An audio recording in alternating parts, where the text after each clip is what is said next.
Messieurs, dames, Tanguy Koki.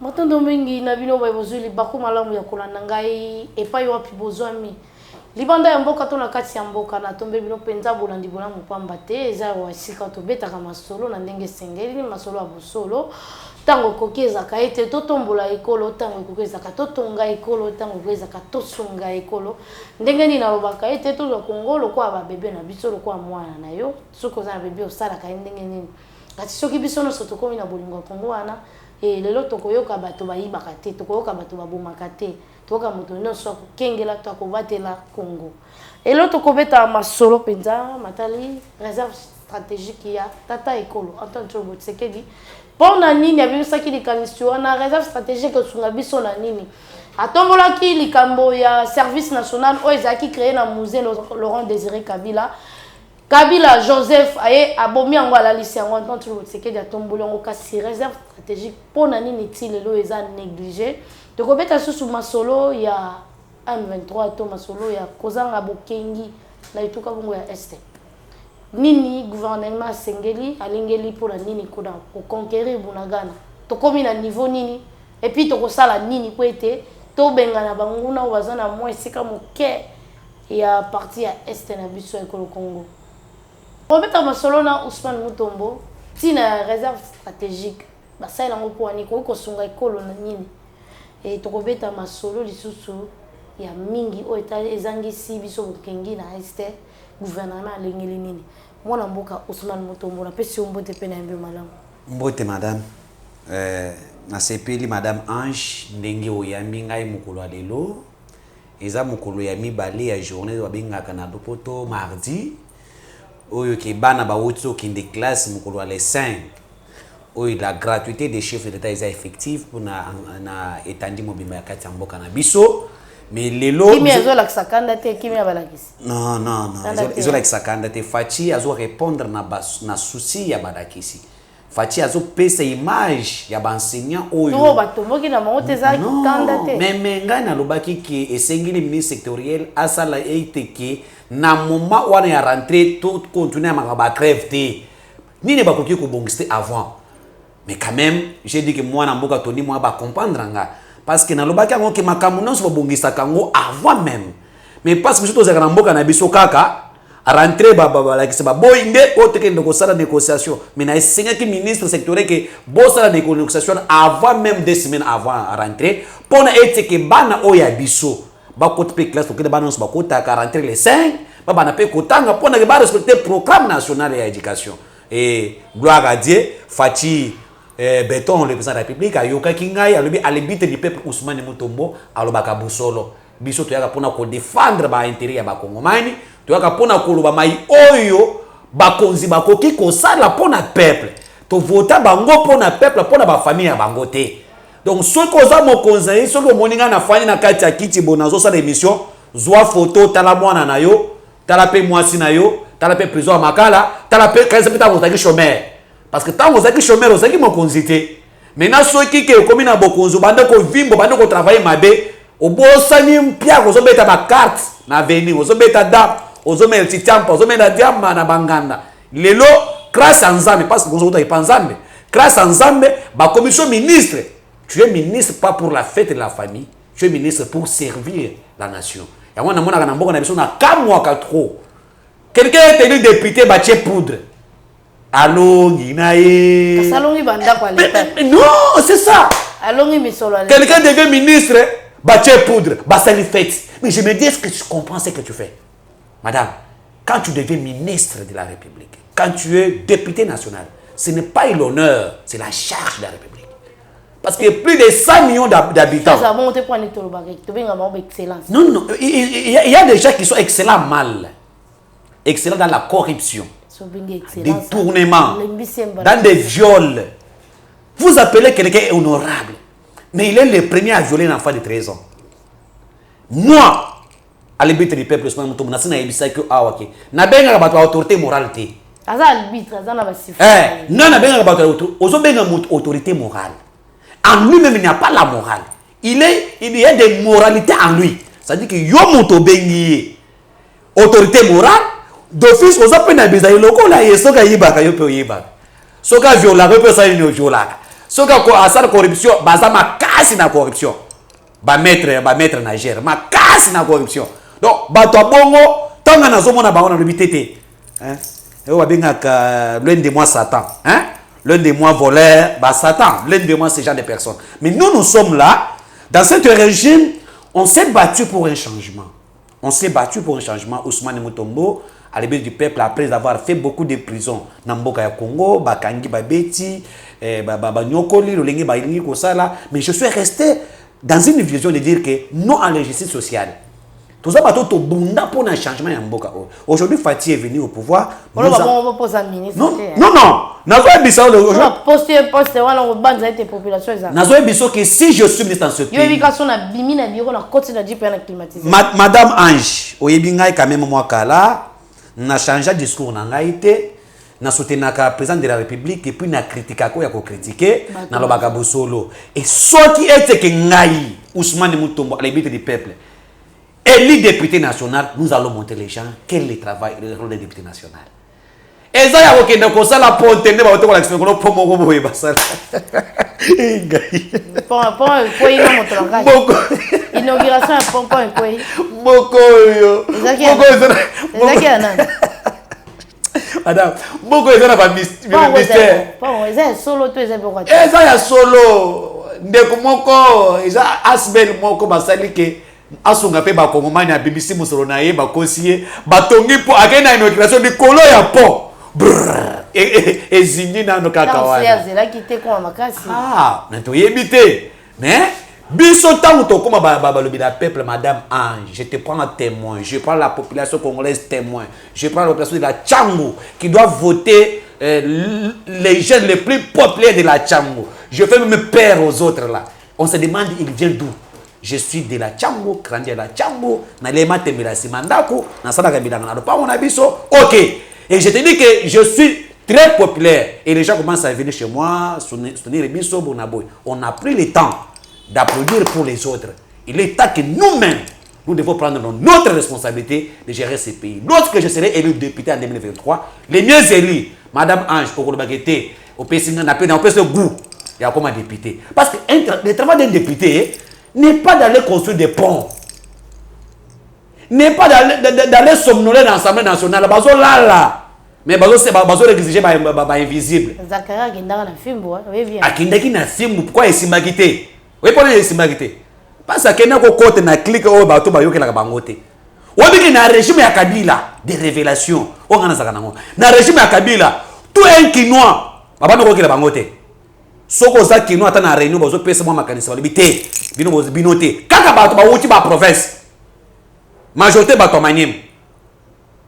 Majorité ba Rwandais o ba se congolisé. Ande yango ndeko Zakaria zaki azangi makoki. Akokaki te bato bona za Kinois. Bazo mona ke yepe so to basi ba yibike ba Kinois to ba na biso. Yango na kokaki te. Mwana maya ba ki veda biki côté wana ba beta ye. Mwana maya lingada ye. Mais biso to koya to ke ba ki na 2023, il y aura une génération de changements. Il y aura une génération qui doit montrer au peuple congolais que non, vous devez être fiers.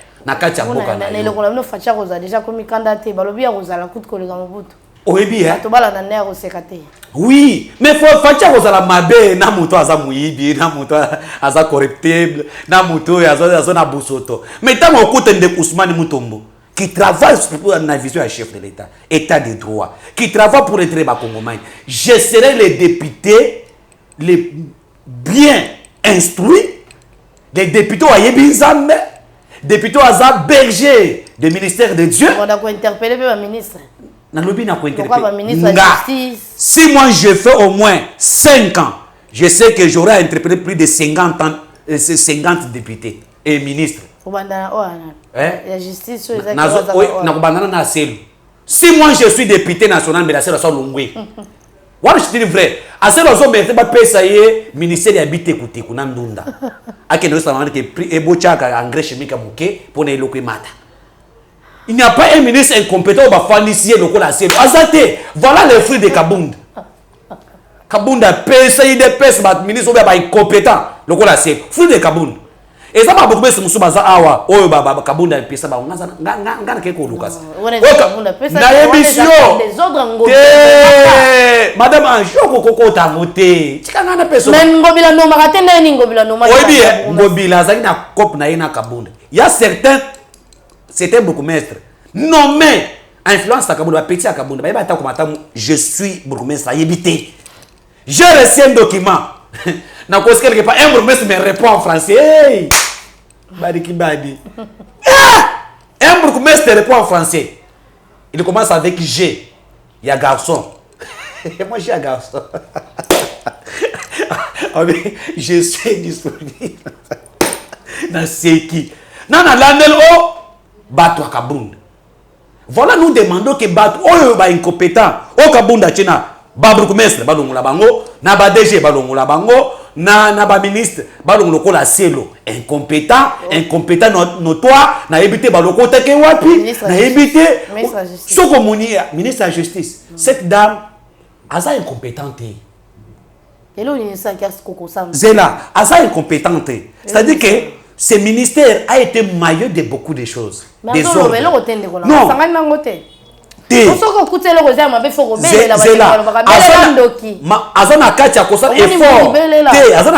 Effort. Madame, moi aussi je pensais comme ça. Madame, on a elle m'a jamais vu. Et je fais des recherches. Na keti na ministère de la Justice, je fais des recherches. Aujourd'hui, il y a des agents de la ministère de la Justice qui sont venus pour le maman pour maman wana bakotombo. Parce que peut-être qu'il y a une amélioration avec le travail. Par rapport à contact, on pensait que il était incompétente. Elle était incompétente quand même. Ndeko nazoboya madame mama oazo samsala justice te naza pinda na fière esengo komona ba mama kasi nazo kapasi nde nazo mona zo kokate eloni ezo tinda ngana ba kokate pande to bela ndeko jino silvano kasongwa pour la mamu matali bozangi bokengi na ngomba Kinshasa kulune tombwa mimbala moko na Kisasa mobimba na ba commune nyonso na mokolo pe moko na ba air commune na moyo bato bakobunda ba machette bazokata na ba policier.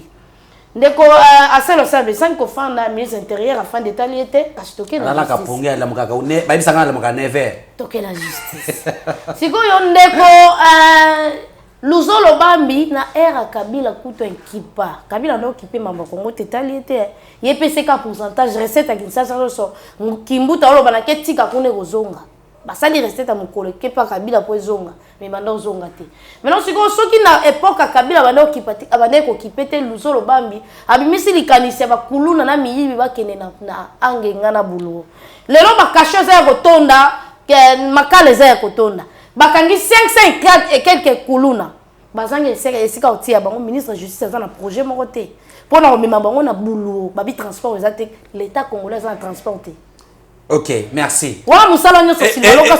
Je pense que tant que mon agana ya kaboye, nazalaka bien documenté, madame. J'ai suivi les dossiers et nazoé bisao que cette dame commence maintenant à montrer maintenant ses ailes. Madame Ange. Oui. Abandonne n'abandonne la kisayo.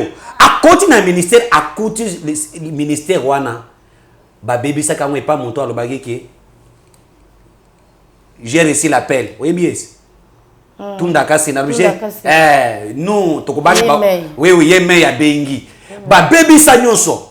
La dame arrive d'abord oui pour que ba travail ba peso musala malam, il faut d'abord baza pena ba viwa malam.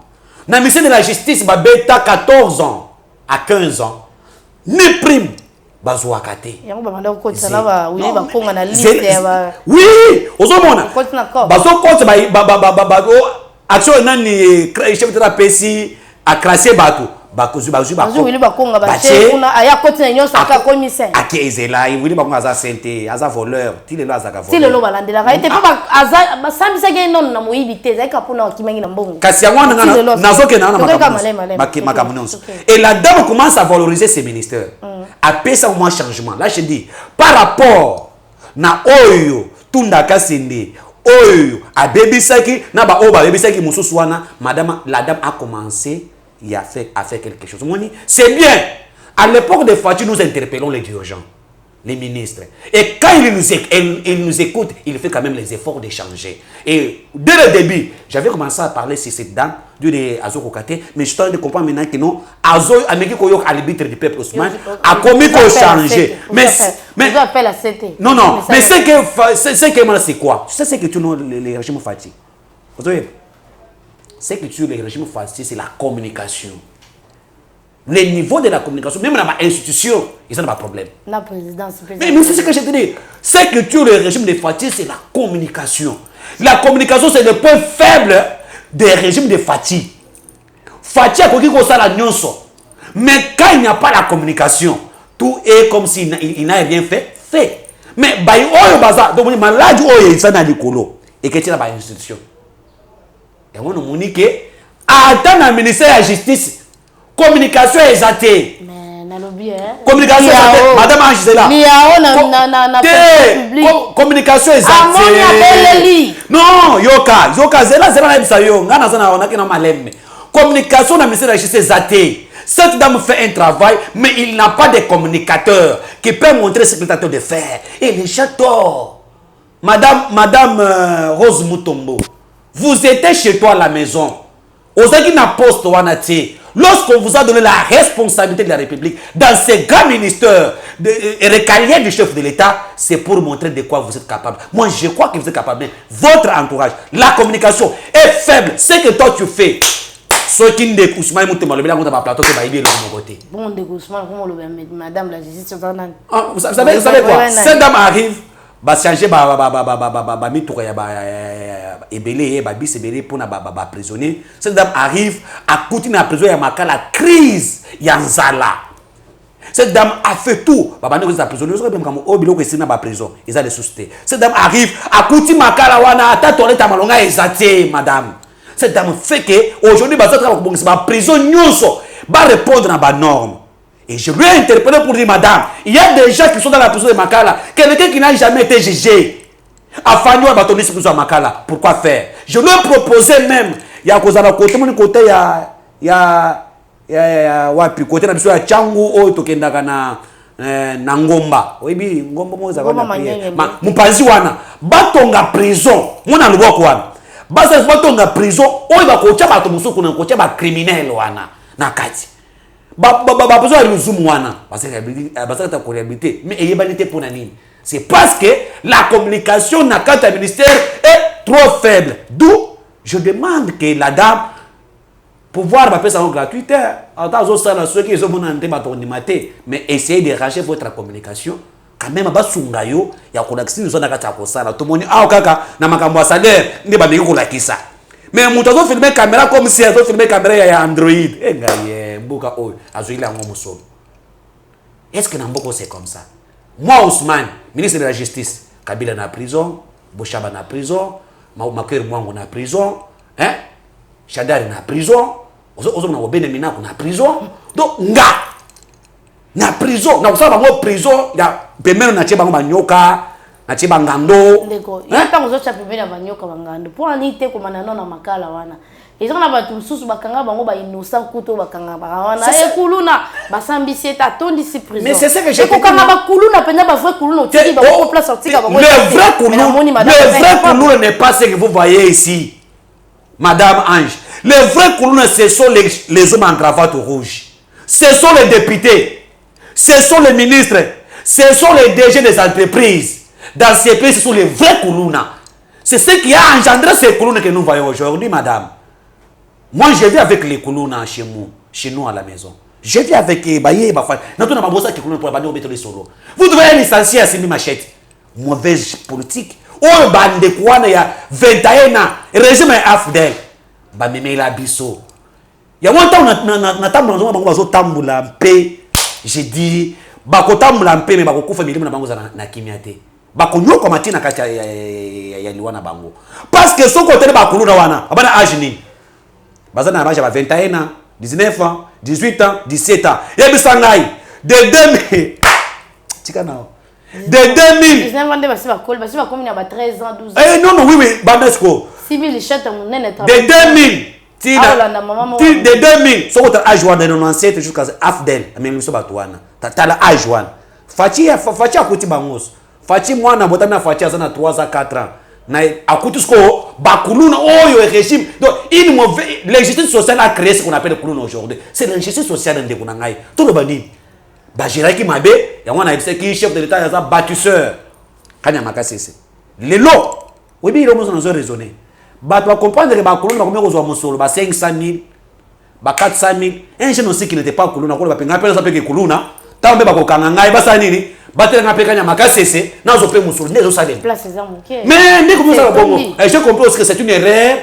Ya ko l'accès ba image ya kanya makasese wana. Ko sa publicité parce que image c'est sous to ya kuluna, chacun bato bano kanisa ke monita ba kanya makasese. Bato kanisa parce que no boma bato na kanya makasese et kuluna kitaki. Mais quand ils ont compris qu'ils sont bien rémunérés là-bas, bazolia mabundi ba yebi misala muto même moi. Soki na zai. Ngina sala. Osomone kuluna pembe. Kuluna pembe mboka na zaka Moïse Katumbi. De kuluna pembe ya mboka. Akaka Moïse Katumbi de vrai kuluna ya mboka ya pembe to mona Katumbi. Na kamita ba vrai kuluna pembe. Bango wana. Mwana mboka réserve stratégique siko to suki na komboni. Madame Ange faut benga ka bato lokola ba alibitre du peuple Ousmane Mutombo. Na sepela kan tango benga nga na yaka na ba biloko mongo boy o isa ya CCT na yaka ba biloko isa na ba preuve yango kamera zo yango madame nazana kati ya maboko na ngai na Lukasa o tata mokonzo ya ekolo Félix Antoine Tshisekedi Tshilombo asala kino a créé ki na kati ya cabinet na ye ndenga kutaki kanya makasi c'est créé par musée ezwaki valeur te soki Kabila Joseph azaki mwana musée mais la pesa valeur non ce musée a créé lokola azalaki mwana musée te moyen pesa biloko musée azalaki valeur ezalaki te et ça parmi basigne boyoki Félix aye na pouvoir papa na être sur le peuple d'abord quand il passe tout le monde passe le peuple d'abord na monoko na azalaka ta le peuple d'abord ça c'est effort pour qu'on réponde à dire papa na parce que makila ezokanga mais ya Kabila ekanga kite pona nini questionnement nana manga ba vérité mon tapé identité ya congolais ye wana kufa zo nyokwam na lotie le lobi Ousmane Nobila ngai wana oya kufa ebite ministre ancien ministre oya hydrocarbures oya kufa ngoyi muke et na lotaki lobi lobelanga na zo nyokwam moto na kati ya kota ke ina liwa pour nya sali ke rare ya kopesa Kabila ndenga pesa Kabila identité ya congolais oui alobi ba kimbangu ba musée ba tseke bazo metanga chaque jour OK ni obongisa mais azo ko bongisa ngote so alobi bo lobela ta esika na ngai na bisaki tango bandoko le tozaki na yote nyoko mana na bongo opesa bato mosusu mael olene nde Katumbi bato bazo pesa identité ba congolais ba konyoko ma pende bazo pesa Katumbi identité ya peuple congolais. Tata Mokonza Mboka a créé na cabinet na ye. Après ça, kanya makasi ses valeurs. Tokomi na 1er juillet. Nazana ordonnance numéro 20/062 du 1er juillet 2020 portant création et organisation et fonctionnement d'un service spécialisé au sein du cabinet du chef de l'État dénommé réserve stratégique générale.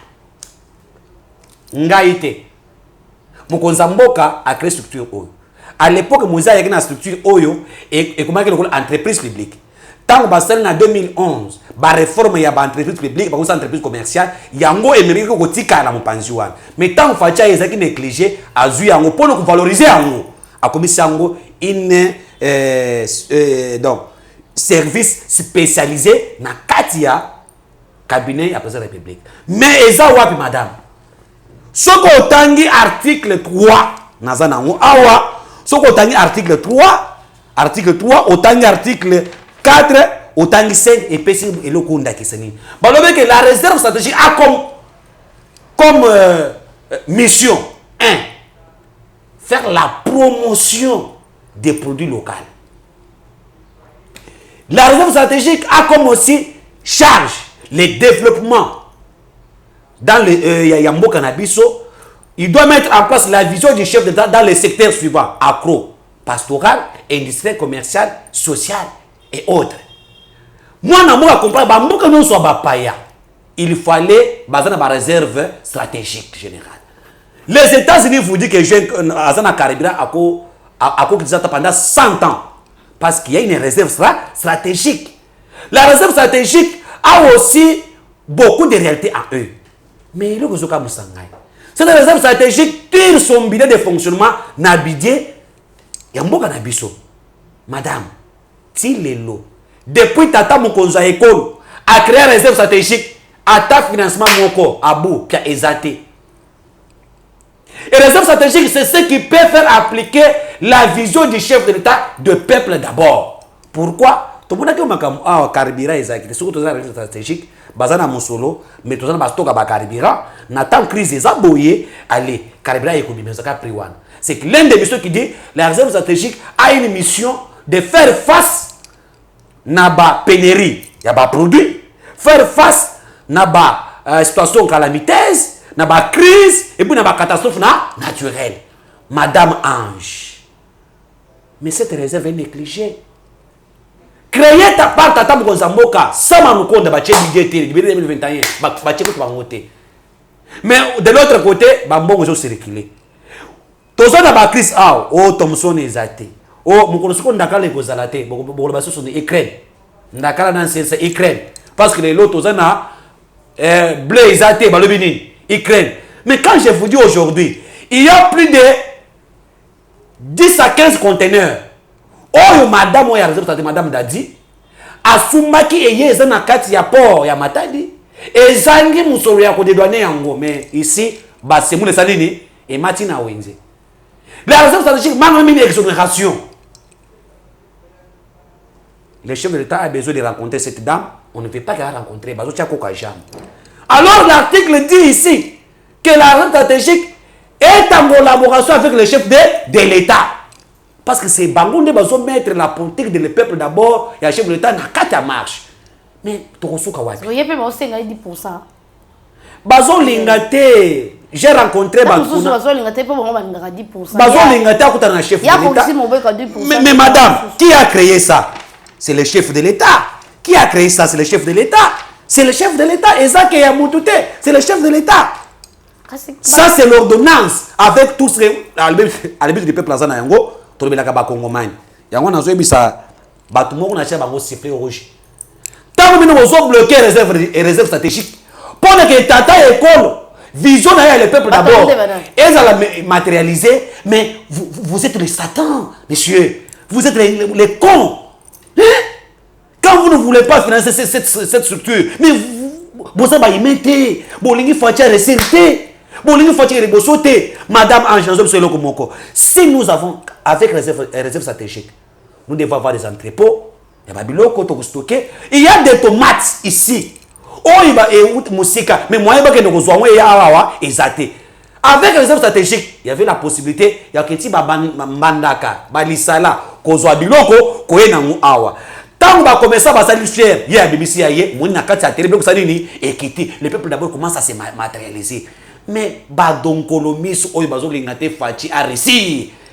Ba lobi pas question o ezaboro makasi ezaka ba poto ezana ba mboka ebele fatia ina idée oyo soki salami to komone loko salate ba bloquer ngo accomplir na ba fake. J'ai fait des recherches. Les agents de ces structures souffrent des impayements. Maman, okufuta bango ndenge ni soki musale ezate mbongo ezate musole ezate. Est-ce que les gens aiment ces pays? Madame Ange, yo pe linga mboka oyo. Ya wana uza siffler na nga siffler rouge. O eza rouge. Nazo betela rouge. Na bayi nyos oyo bazo bloquer les réserves stratégiques. Bona la pongite. Soki na betango 4 bakolongola ba musolo na présidence. Est-ce qu'il y a kutana directeur cabinet chef de Yoka, madame. Ndeko Soumani Mutombo azana document. Azana document article article les a. Balobi comment cette réserve doit travailler en collaboration avec le cabinet du chef de l'État. Il fait les rapports. Et il travaille. Est-ce que c'est le rapport mais madame, par rapport aux alliés. Cette dame a fait l'État des réserves stratégiques, a proposé la politique des réserves stratégiques. Balobi que la réserve stratégique, madame, tanga article 13, madame Ange, ngai na kotanga te. Soki na tangi bakoloba ke allié musolo na lena ngai musolo te. Tokoloba pona bakongomani ba réussir parce que tango lipe comme 600. Na ngai pe na zo sumango na 600 na kati na ndako na ngai. Balobi awa. Et réserve déjà tire son fonctionnement wapi madame bénéfice de wapi. Na kati ya bidé na biso mboko moni yango te. est-ce que vous avez un madame Ange? Mais qu'est-ce qu'il fait le premier ministre? Les réseaux d'échange est en collaboration avec le ministère sectoriel. Hydrocarbures, finances, budget, tous les secteurs. Tant on a une réserve à pétrole. Et ça concerne la politique adéquate. Si il y a réserve d'échange à Zoa qui moussolonnaye, est-ce que bakoye konyo comment? Bakoye konyo kamate. Yango nazo senga tatata mukonzi mboka ekolo. Tala eloko ko que le peuple d'abord sala mayango wana. Ngai à l'ébête du peuple. Na fana na ba kongomani. Na ndaka na ba kongomani. Ba yebisi ngai. Mais réserve d'échange là là. Et yo kana te pona nini? Nde na ekozwa moi vélo na ngai. Moi les kasa na ngai na beti inde na komi na bantu sa ba recherche nde na ekotombe na eloko na tombe biloko ebele na ba document maman na kotista ba répondre ngote siffler na nga na zocha ezoke na kolanda ba oyo non baza contre réserve stratégique ba oyo bazo bunda ke réserve stratégique et sala musana yango te ngana zo senga obondeko Ousmane okangonga ezo perception moi koko soma pasi bato nyonso epai wapi ya tambolaki mpona kolakisa badossier puis bato oyo ya yebi bakosala mosala elongo na ye yaka totanga bango tokofinga bango te kozala nde bosolo kotanga na ministère songolo pakala soki mpe directeur ya cabinet nde azokanga misala chef de l'état tokoganga na polele nyonso pamba te aza wana mpo Antoine Tshilombo Tshisekedi aza président so Kabila azalaki te alingaki azala wana te e soki azokanga misala Antoine Tshilombo Tshisekedi seke ya yebi eloko nini azoluka na se nango nga na kosenga oyo yaka nango lisusu mpo topanza nteke. Ah, tu repenses à Madame Ange. Oui, bien, il y a des choses que j'ai toujours dit. Je l'ai dit en toute sincérité. J'ai dit, l'ennemi de Fati n'est pas loin de lui. Il faut appeler ça 10% de l'Ikamboni. Bakangi ba entreprise ebele ba investir ba yebele ndeko. So il y a na cabinet songolo pakala ba senga ka 10%. Moyen bato basala misala ndenge sengelité. Bilongo ba ko souffrir na mambo etali kuluna po bazangi musala. Nde ba monelo ba sala exercice kaka na lichette ko kata muninga uzambongo. Mais ba yebela. Nga c'est le début à cette lutte.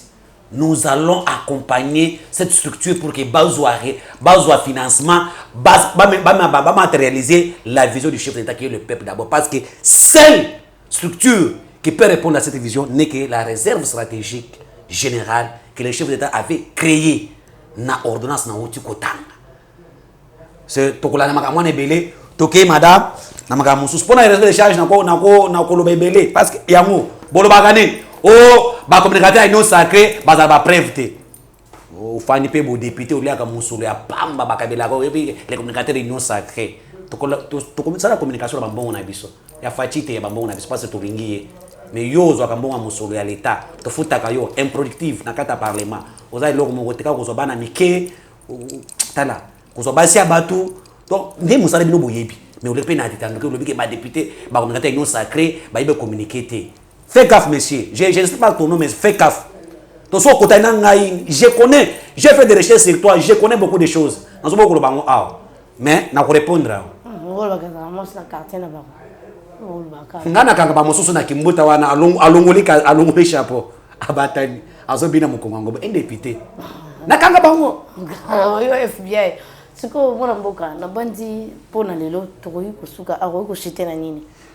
Nazo informé ba Kongomani na o Italie mbonakana. Madame. Oibi esengeli fachi aya. Pona que esta toyiba na loba ki en état de siège l'exhibition qui est l'agresseur du Congo, c'est le Rwanda. Je vous informe que armée na biso commune à 6 km na mbonakana. Ba colline ebele ba récupérer yango. Il y a des enfants au Baouti Israël. Au Baouti Égypte. Bazo kim na mundu ki na kati azama lokola bazo kim na mkola moto. Do bazo bet ba matos. Delo attention au secrétaire biete ABC ban ki bono to na ngonga ko négocier te et faire de ces na lobby ke ngana emisaki yo. Parce que futa mbongo na basodo ba yaki pour na renfort ya likamoni. Oui bien, lorsqu'il y a un changement, les satanistes viennent pour nous détruire. Dans ce bisco mbonakana. Ngako ta biloko anate. So moni loko tunanga na koti ya mote sa ba bilo bakajosha. O moni fa yo ba beti pétage avec taïme, pétage. Il y en a des les sendenge moko. Azo péter ko péter. Tu on a ça pétage. Donc ba ngo wana ko sa biloko mote. Quand il faut faire pétage, autrement qu'à Mamboka. Mais nous avons Madame Ange. Nambunakana depuis avant-hier, ça fait 2 jours. force armée loyaliste basala un mois babana ko bundate c'est babana ko bundate parce que le niveau ya armement bazaki na yango et niveau ba personnel ba soda bazala ki wana on a compris que les ennemis en face bazala ba armes moderne ceux qui te na rapidité to ko perdre ba homme sur terrain alors bazo stratégie ya kufana nanu pendant un mois ba étudier ba luka ba renfort ba ravitaillement mais quand je vous dis je t'informe que Bamatos a reçu. Bamatos a reçu. Il y a raka. Ministre, il s'est pas il y a raka. Bachena jo. Yo il bakasika yaka na bato. Et ça le monsieur raka. Bachena avion raka et quoi pe na nine. Ba informer nga. Il y a des matos so betre so kuna base comme Bamatos a reçu ba ko betre kuna est. Ba poussi ba récupérer plus de 4 collines. Donc ba fans ko na sia munaka na boy. Okoyoka. Ti nga prophète. Okoyoka boti mukolo la mukolo bi munaka na récupérer. M23 bazwa munaka na poka kabila basali une année 3 mois. Mais avec Fachi bako kisata 6 mois. Je te dis. Nazana yo awa. Toko récupérer munakana. Ba beti bango. Babo ko la semino bilili. O état droit de l'homme balobi non. O ko la kisaka tendenge ba bazo kufwa e ba kubi bazo boka bango na ba lubwa kuna. Bakanga ba muso balobi non. Nous sommes les militaires rwandais. Force spéciale à Rwanda bonaboy. Il y a une réunion urgence. Gagame na Museveni ba côté réunion urgence. Oui bien. Faut ka ngana ya ko loba biloko aboyi. Baboso ba pona ko finga. Ba côté réunion urgence. Na réunion urgence wana Gagame ayebisi Museveni que vous devez nous m'accompagner dans cette vision. Et Museveni ayebisi que non, alobi non, soti ngai esimbite yo pe ba ko balukila yo. Non, nous allons d'abord attaquer les Rwanda, après Rwanda to ko récupérer to zongi la Uganda. Yangwana bazo solo la pour que ba trouver solution. Mais bazo trouver solution ba bi façon armée na biso zoya bazoya moto makasi yangwana to ko kindi tigigali to komi na Rwanda to longole Kagame to tche mutu oyo ako respecter ba vaccin na ye na peuple na ye to zongeli Museveni to bende matoi makambo isili. Je t'informe que matos a réussi et ça na 4 déjà na est bazo beta babane maintenant ce n'est pas les rebelles qui attaquent hein. Maintenant c'est les FARDC qui fait comment qui attaquent les rebelles va récupérer à 7 km maintenant na munakana. Je t'informe yo les gars na plateau pour ko finga fachi ya pour ko sala pétage mais biso to les gars pour ko pesa ba réalité comment ils ala kimia comment peut simeno isilité munakana récupérer. Je t'informe parce que j'ai des informations chaque jour de l'est. Fachi matos aris nakati ya munakana ya raka ngana zana ba image mususu na réaction awa balobi o bonabo ba image o matos a réussi zana kati ya ces frappé mikolo ya on est mikolo yo c'est la RDC qui est en train d'avancer nazo peso ba temps kala mingi to zo récupérer mbunakana et vous avez la victoire pas ya Fati la victoire d'un peuple souverain parce que le peuple est souverain olingi Fati te moi ça na robota gratuitement nde franga jongo sentaka wana moi ça na ya robota gratuitement ndenge fayo la lingi bilinga linga wana masina ya kobota gratuitement hein o moni ndenge kabunda asete bana batu ya na kingabwa mwasi bana wana ndeko kabunda sana prison bakonyo kwa mate oh la yet oh mbonga maternité bakobota gratuitement na kati ya maternité ba peskaka mwana Fachi solution mwana kubota za komu Fachi solution bakoti wana ozomona soki shadari akei parce que ya beta na bana ba 17 ans hein ba sente bango babota mapasa gratuitement. Donc, mita oyo, basi oyo ba opportunité ba sentaka na Congo, baza suna choix te yake donc faire 3e bureau te, ou 4e bureau te, ba la solution. C'est ça la banque za Fachi, maternité Ophélie. Pe mwana wana koli, abani kotanga pe gratuité ya Ophélie. C'est-à-dire que franga jongo mwana ya senta. Moi si ya senta bota mwana kobina 3 ans. Mwana na kotanga classe gratuitement. Mimi na âge mwana. Recherche. Aux agents enseignement Tony. Nazaka na alibite du peuple. Bayaka ko teke dossier pa nanga. Balobi omoni boy. Soki na cheboye na sanctionner na jaune, na avertir yo. Mais soki na cheboye okoti makala. Soko za ministre balongoli yo, tuna kalumba yebisa yo. Balongola ye. Donc c'est-à-dire que bayaya wana basentaka bana bato. Bozo tala, bozo bakisi ya sacrifice. Mwasa ndako asala sacrifice te. Azio mwana jeune boulot za uzapim kitoko hein ba demiraka pa ba OK ba na bona ngaka la vérité. Oui oyi tani boy moi si kitoko bango ba komesa na bongo bazwi basi wana bapesa mwa musulu bafani na bakwenkwe achezemi zemi wana esupani asale sacrifice na ye bino ba jeune fille bolingi pe musolo ba sacrifice azoko ba sacrifice moi ça parler aboti mwana et apesi moi kizengi moko boy siko balobi photo za baba siebele parce que ko senga ya bakise zo senga bango eleki makila bato chaque jour d'où moni ba koti na bana ba 18 ans bana 13 ans ya régime na bango bakosente bakosala boye yango za ministre moko awa na kotanga kombo ye ata akochelenga plainte acha plainte ministre moko awa natanga kombo ye tango azali ministre ya sport ye mbona eska na ba Egypte alela ba Egypte fort rasop alela ba Egypte ministre wani azaka ka bongo alela ba Egypte donc na ndako na ye ba otoko te kiti asumbaki soki na Chine pona sisa ndako oya fanda donc mbona na bango ya ngwana ya bakisi bato abongo bakobongisa mboko oyo bato oyo babomaka bato chaque jour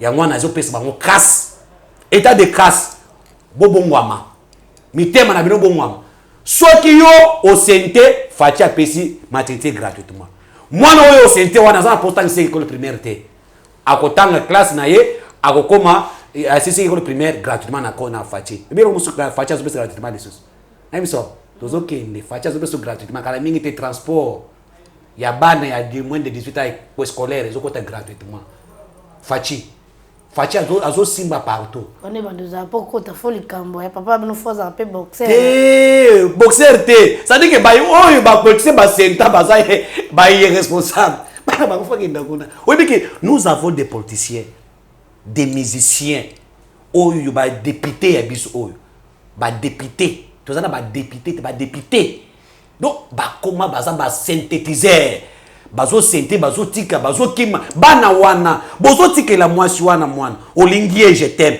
ocheze parce que so honorable otike na mwana wana yebisanga mwana na koma na akoma kuluna ndiba auto mundi bakomi bakuluna lelo les enfants sans père nous avons les députés qui fait les peuples sans papa totondi botondi mwana mboka émission ici ndikulanga na ebisio de ya mi balezo ya Jansi kuna ofina ngaka lisu boy na muni lisu sasa ko ya pamba. Ingénieur Jansi, leka na beta telo wasuke.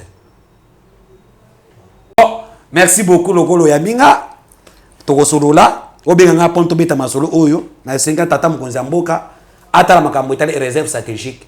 Chamisu na yo benga madame to trouver solution et kozala moi malamu mingi pona te ba kongomani ba gagner dans ce sens-là. Vraiment je suis fier d'être Congolais de père et de mère. Natondi matondo mingi na bandi likansela malamu tokokoba na bandeko nyonso bameleka na plateau réserve stratégique photo le belango po eza tina ba congolais na bandeko nyonso za na kati opération sunga mwana akende kelasi bana o bazanga batata ba mama ezoko bakaka numéro ya WhatsApp tokokende semaine oyo kokende kutika ba sac ba cahier facha falsité biso pona mambo kelasi ya donc ba o ba kufuta minervante ba kozangala kozwa cake ya kozwa moi sac kozwa moi uniforme mokolo ya samedi so po mon botinda moi biki na yo profiter semaine onde ya suka na bandi na pesi matondo mingi na bino nyonso o boza kili ba koma lamu ya kula na ngai bino e raja kula motonti ko do dudu matondo ben semaine suka ngoyo po ete tokende kotika biloko ya bana ya kelasi Jean Sikibala et Stéphane Balamwenge sikozwami en tout cas natondi bino matondo mingi po ete tokutana mbalasi. Messieurs, dames, Tanguy Koki.